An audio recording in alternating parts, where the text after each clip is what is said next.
Elif साहिबा को ढूंढ रहे हो तुम?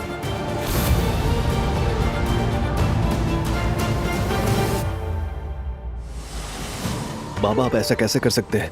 मुझे समझ नहीं आ रहा।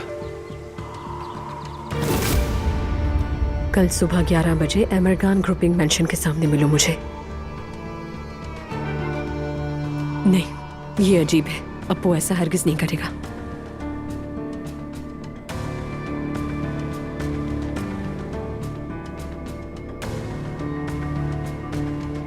पिंकू ये पढ़ न ले कहीं।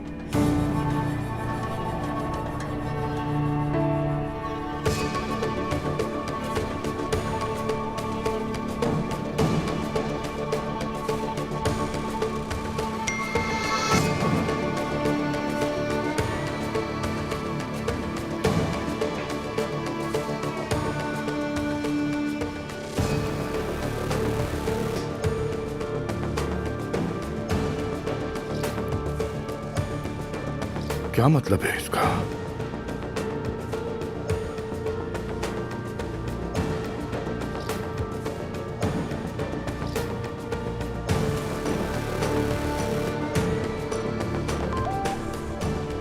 जी कहिए।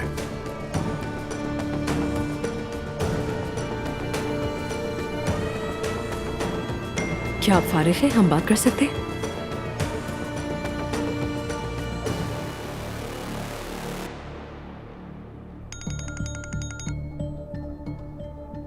ये कैसा मैसेज था? क्या मतलब कैसा मैसेज? आपने मैसेज किया था। कब और कौन सा मैसेज? कि मैं तुमसे मोहब्बत करता हूँ। तुम एक लम्हे के लिए मेरे जहन से नहीं निकलती और मैं मजीद बर्दाश्त नहीं कर सकता। मैंने फैसला कर लिया कि मैं सबको अपने प्यार के बारे में बता दूंगा। कल सुबह 11 बजे मिलो। मैंने ऐसा कोई मैसेज नहीं भेजा। मुझे शक था किसी ने आपके फोन से मैसेज भेजा है मुझे। जरूर आपकी बीवी होगी। ये नामुमकिन है। अब्बू मुझे यकीन है इसका। वो मुझसे जलने लगी और मुझे तंग करने लगी है। क्या होता अगर मैं आ जाती वहां? ये तो शुक्र है कि मुझे मालूम है आप ऐसा नहीं कर सकते। जगह क्या बताई थी? एमरगान ग्रुपिंग मेंशन के सामने सुबह 11 बजे। इसका बंदोबस्त करता हूँ। क्या बंदोबस्त करेंगे आप? मुझे भी बताएं। फिक्र ना करें, संभाल लूंगा।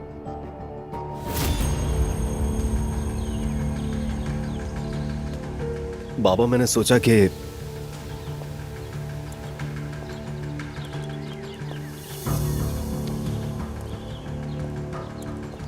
मुस्तफा ये सब तुम क्या कर रहे हो? शर्म नहीं आई तुम्हें? क्या है ये सब? बाबा वो मैं बाबा मत कहो मुझे। ये सब तुम्हारी बीवी के शैतानी दिमाग का किया था। मुझे अफसोस है तुम पर। नाला को कुछ नहीं पता। ये सब कुछ मैंने किया है बाबा। तुम झूठ भी बोलने लगे हो। मैंने आपसे कहा ना कि मैंने किया है बाबा। वो मैसेज मैंने ही भेजा था। मुस्तफा मुझे पागल समझ रखा है। तुम्हारा दिमाग इतना कहाँ चलता है? शायद मैं उतना बेवकूफ नहीं जितना आप सोचते हैं। ऐसा क्यों किया तुमने? क्या तुम मेरे दुश्मन हो? ये सब किस लिए कर रहे हो? अपनी माँ की हिफाजत के लिए। क्या तुम्हारी माँ को हिफाजत की जरूरत है? मैंने आपको देखा है बाबा, एलिफ साहिबा के साथ खाना खाते हुए। हमारी कंपनी में भी वो कई बार आई। देखा था तो तुम्हें मुझसे पूछना चाहिए था। तुमने ऐसे कैसे सोच लिया? ठीक है तो मैं अब आपसे पूछ लेता हूँ, आप दोनों के दरमियान क्या चल रहा है? तुम्हारा दिमाग तो सही है। अपनी हद में रहो। तुम मुझसे ऐसे कैसे बात कर सकते हो? मैं तुम्हारा बाप हूँ। मुस्तफा तुमने जो कुछ भी देखा वो महज इत्तेफाक था। पता नहीं तुम्हारी बीवी तुम्हारे दिमाग में क्या क्या खुराफात भरती रहती है। नायला को कुछ नहीं पता बाबा। तुम दोनों होश के नाखून लो तो अच्छा है। और ये बात किसी के सामने आई तो तुम मेरी नजरों से मजीद गिर जाओगे।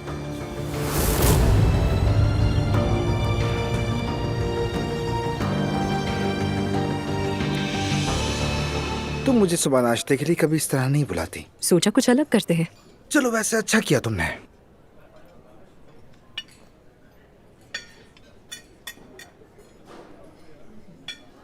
रमीस, हाँ क्या हम फौरन शादी कर ले? ये मत कहना कि प्रेग्नेंट हूँ। मेरी ट्यूब्स बंद है। मैं सीरियस हूँ रमीस। खैर तो है, लेकिन इतनी जल्दी क्यों एलिफ? कहीं कोई ऐसी बात तो नहीं है जिसके बारे में मुझे नहीं मालूम? बस मैंने सोचा कि शादी कर लेते हैं। और जितना मुझे याद है तुम्हें भी शादी की बहुत जल्दी थी, तो इसमें कोई बुरी बात तो नहीं है। मैं तुम्हारे इरादे नहीं समझ पा रहा। अचानक ये ख्याल क्यों आ गया? अरे ऐसे ही। और उस दिन तुम भी पूछ रहे थे मुझसे, तो इसलिए कम से कम हम एक ही घर में होंगे साथ। अगर तुम चाहो तो मैं तुमसे अभी आज ही शादी कर लूं। इसलिए नहीं पूछ रहा कि मैं नहीं चाहता, बल्कि जानना चाहता हूँ। और वैसे तुम्हारे घर वालों को हमारा शादी से पहले एक दूसरे के साथ रहने में मसला क्या है? क्या वो लोग डरते हैं कि कहीं तुम भी प्रेग्नेंट ना हो जाओ? अरे नहीं, ऐसी बात बिल्कुल नहीं है। लेकिन शादी के पहले अगर मैं तुम्हारे साथ रहने लगी तो मॉम मुझे गोली मार देंगी। क्या तो ठीक रही हो। अच्छा एलिफ, ठीक है, फिर मैं जाता हूँ। शादी की तारीख का सोचता हूँ, लेकिन जब डेट फिक्स हो जाए या वो करीब आ जाए तो प्लीज ये मत कहना कि मुझे अभी नहीं करनी, मुझे वक्त चाहिए। नहीं। ठीक है, तो फिर हम वाकई में शादी कर ही रहे हैं। पता था मुझे।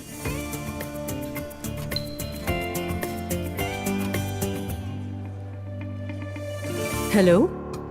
बात हो सकती है? हाँ बिल्कुल हो सकती है, और मैं आप ही की कॉल का वेट कर रही थी। कुछ पता चला कौन था वो? मुस्तफा। यानी नायला। लेकिन उसका कहना है ये सब कुछ उसने खुद किया है। नायला को इसका पता तक नहीं है। जाहिर है वो तो यही कहेगा, अपनी बीवी को जो बचाना है उसने। खैर, अब हमें बहुत मोहतात रहना होगा, उनका कोई भरोसा नहीं है, और मुझे आपसे मिलकर बात करनी है इस बारे में। एक सी फूड रेस्टोरेंट में मिलते हैं, मुझे वो पसंद है।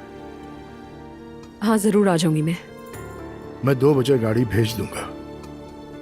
ठीक है। खुदा हाफिज।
अस्सलाम वालेकुम। वालेकुम अस्सलाम।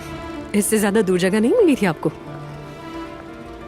मुझे ये जगह बहुत पसंद है। शायद इसलिए क्योंकि यहाँ कोई हमें देख नहीं सकता है।